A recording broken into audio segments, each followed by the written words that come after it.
Mega TV நேயர்களுக்கு வணக்கம். பெண்கள்.com நிகழ்ச்சியில் சுபகிரகம் பகுதியில் அனைவரையும் சந்திக்கிறதுல மிகவும் மகிழ்ச்சி. இன்றைக்கி நம்ம பார்க்க போகிறது இந்த ராகு கேத்துவை பற்றிய சில தகவல்கள் நம்ம பார்க்கலாம். ஏன்னா நிறைய பேர் ஜாதகத்தில் நல்லா இருக்கும், ராகு கேது தோஷம்லாம் எதுவுமே கிடையாது.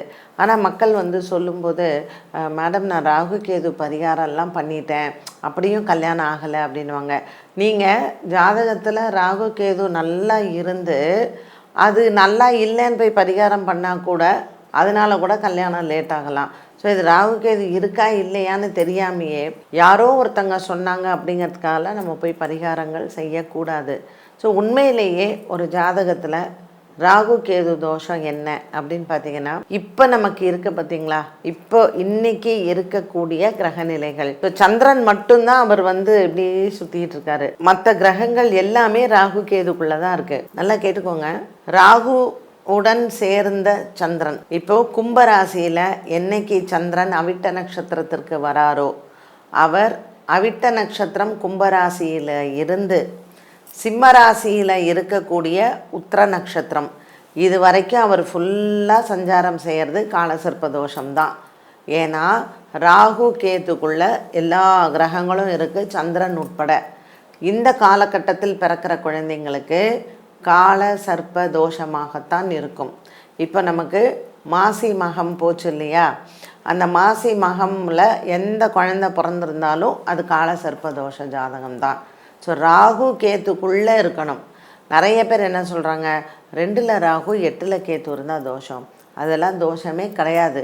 ஸோ நம்ம மக்கள் என்ன பண்ணிட்டாங்க, இந்த மாதிரி தவறான சில ஜோதிட தகவல்களை சொல்லி சொல்லி சொல்லி அது காலத்தில் அதெல்லாம் அப்படியே நின்று போயிடுச்சு.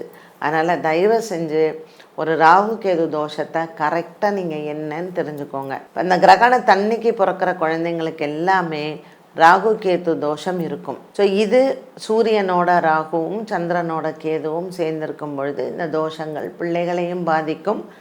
இப்போ பாருங்கள், அந்த சமயத்தில் தான் நமக்கு பெருசாக வார் வந்தது. அண்ட் உலக அளவிலையும் சில இயற்கையில் சீற்றங்கள், இந்த மாதிரியான போர் பதற்றங்கள் இது எல்லாமே நிகழக்கூடும். அப்போது இந்த சூழ்நிலைகள் ஒரு ராகு கேத்துவினால் மனிதர்களுக்கு மட்டும் பாதிப்பா இல்லை உலக மக்களுக்கே அது பாதிப்பை கொடுக்குமானா, உலக மக்களுக்கே அது பாதிப்பை கொடுக்கத்தான் செய்யும். இதற்கு அடுத்தது இந்த மாதிரியான ஒரு பயங்கரமான ஒரு கிரகணம் எப்போ வருது அப்படின்னு கேட்டிங்கன்னா, ஆகஸ்ட் மாதம் 12ஆம் தேதி வருது. ஆனால் நல்ல வேளை அது இந்தியாவுக்கு தெரியாது. ஸோ முக்கியமான இந்த மாதிரியான ராகு கேத்து கிரகண காலங்கள் நமக்கு இந்தியாவுக்கு பாதிப்பு இல்லை அப்படிங்கும்போது நம்ம இந்திய மக்கள் நிம்மதியாக இருக்கலாம். ஆனால் நம்ம எத்தனை சொந்தங்கள் இந்திய மக்கள் வெளிநாட்டிலலாம் இருக்காங்க இல்லையா, ஸோ அவங்களும் நல்லா இருக்கணும். அதுக்காக தான் நம்ம நிறையா பிரார்த்தனைகள், நம்ம சில முக்கிய பதிவுகள்லாம் சொல்லும்போது கூட இந்த போர் பதற்றம் பற்றிலாம் ஏற்கனவே சொல்லியிருக்கோம் பதிவுகளில். இந்த கிரக பெயர்ச்சிகள் கிரக மாற்றங்கள் எல்லாம் வரும்பொழுது இந்த மாதிரியான சூழ்நிலைகள் வரும்.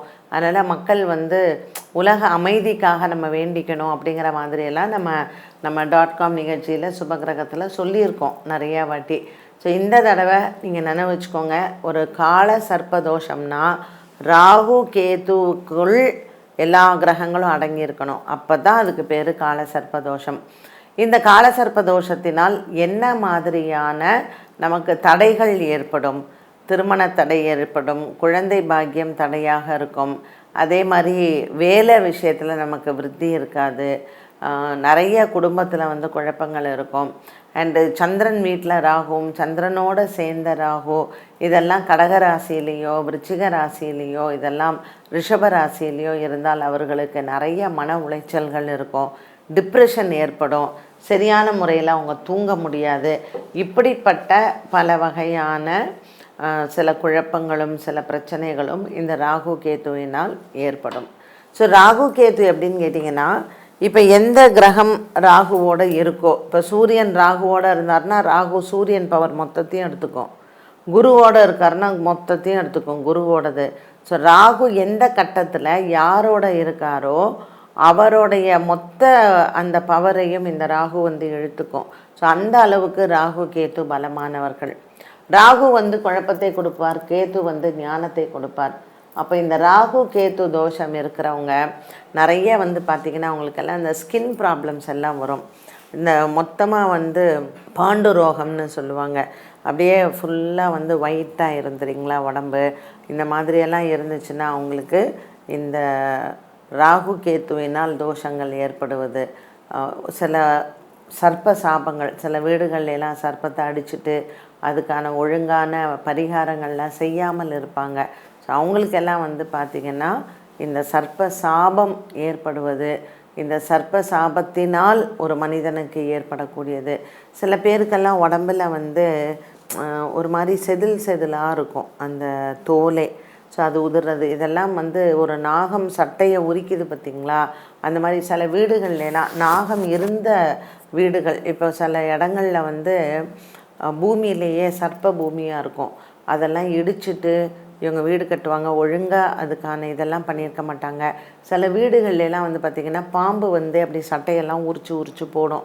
இதுக்கெல்லாம் ஒழுங்கான முறையில் சர்ப்ப சாப நிவர்த்தியை பண்ணணும். அது இல்லை அப்படின்னு சொன்னால் சர்ப்பம் அடிக்கடி கண்ணில் படுறதோ, இல்லை அந்த வீட்டில் வந்து சட்டையை உரிக்கிறதோ, இந்த மாதிரியெல்லாம் இவர்களுக்கு நேரிடும். ஸோ ஒரு சர்ப்ப சாபம் தீரணும், ஒரு சர்ப்ப தோஷம் போகணும் அப்படின்னா கிரகங்களில் அது ராகு கேத்துவுக்கு தான் நம்ம அது பண்ணியாகணும்.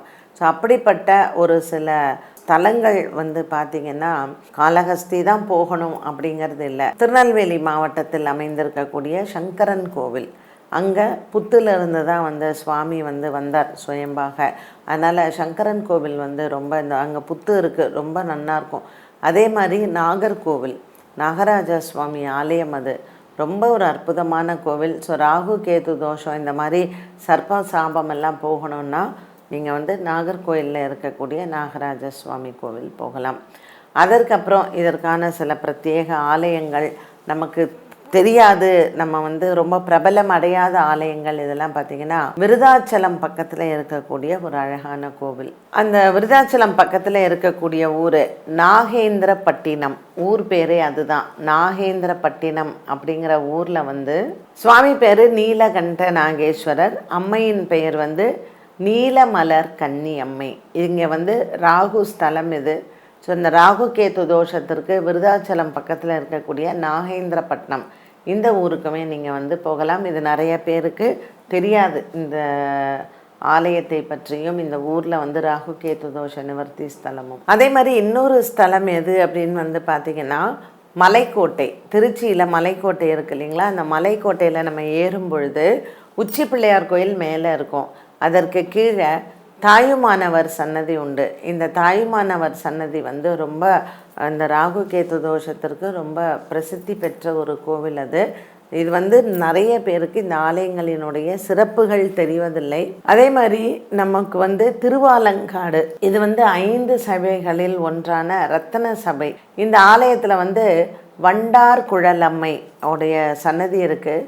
இங்கே கார்கோடகன் தன்னுடைய சாபம் தீர்வதற்காக இங்கே இருக்கக்கூடிய அம்மையையும் ஈசனையும் வழிபட்டார் என்பது ஒரு புராண வரலாறு. இதை தவிர நமக்கு மயிலாப்பூரில் இருக்கக்கூடிய முண்டக கன்னி அம்மன், அதே மாதிரி திருவொற்றியூர் ஆலயத்தில் இருக்கக்கூடிய அந்த அம்மன், இப்படி பட்டீஸ்வரத்தில் இருக்கக்கூடிய துர்கை, இவங்க எல்லாருமே ராகுக்கான தெய்வங்கள் தான். பட் இன்றைக்கி நம்ம இந்த சுபகிரகம் பகுதியில் வெளியில் தெரியாத சில ஆலயங்களை பற்றி நம்ம பேசினோம். அதனால் இந்த ஆலயங்களுக்கெல்லாம் சென்று ஈசனையும் அம்மையும் வழிபட்டால் ராகு கேத்து தோஷங்கள் நிவர்த்தியாகும். என்ன நேயர்களே, இன்றைய பெண்கள்.com நிகழ்ச்சியில் சுபகிரகம் பகுதியில் ராகு கேத்துவினுடைய சிறப்புகள், அவங்களால் ஏற்படக்கூடிய நன்மைகள் தீமைகள் இதெல்லாம் பார்த்தோம். மீண்டும் சந்திக்கும் வரை நன்றி, வணக்கம்.